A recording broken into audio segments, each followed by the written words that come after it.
My name is Dr. Josh O'Neill, and I'm a pediatrician at Little Rock Pediatric Clinic in Little Rock, Arkansas. I grew up in Columbia, South Carolina, where I went to high school at Heathwood Hall.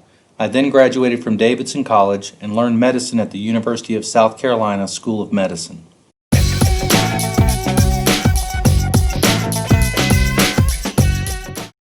I think young people often start vaping because their friends do it, and sometimes because they come from a home where the parents also use tobacco products, so vaping might be considered normal by the child. We also know that some young people begin vaping as a way to cope with feelings like sadness or stress. Many of the companies that sell e-cigarettes specifically target young people in their advertising.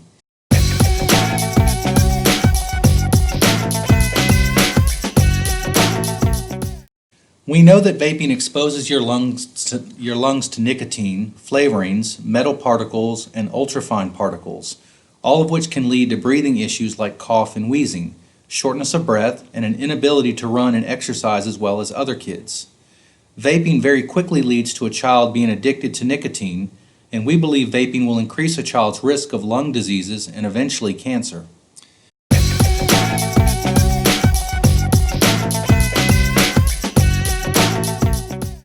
Nicotine, which has been used as a pesticide, is a very dangerous toxin that is highly addictive, especially when vaping, because the concentrations of nicotine are often higher, and especially in young people, whose brains more easily become addicted to nicotine and other drugs.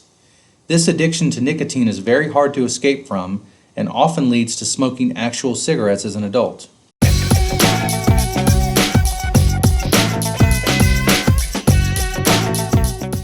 Vaping very quickly leads to addiction to nicotine and cravings to vape, which most teens are unable to resist. When a teen tries to stop vaping, they quickly show symptoms of withdrawal, which causes anger, anxiety, depression, and sometimes tremors or seizures. Many teens who start vaping find that they are not able to stop even when they really want to.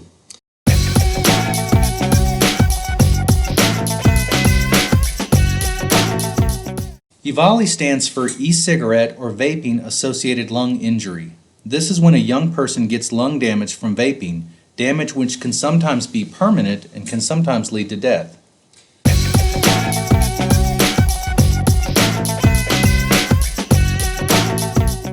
Many young people who vape find that they are unable to keep up with their friends when playing sports. They cough and wheeze more and may even have asthma attacks while exercising.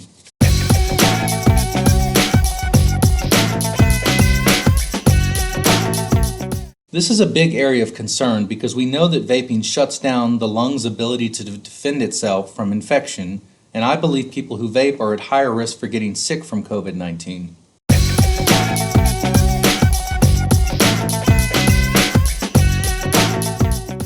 Evidence is building that secondhand e-cigarette vapor can put just as much nicotine into a bystander's lungs as it does to the person who is vaping. So in this sense, I believe e-cigarettes should be treated just like regular cigarettes and restricted in public areas.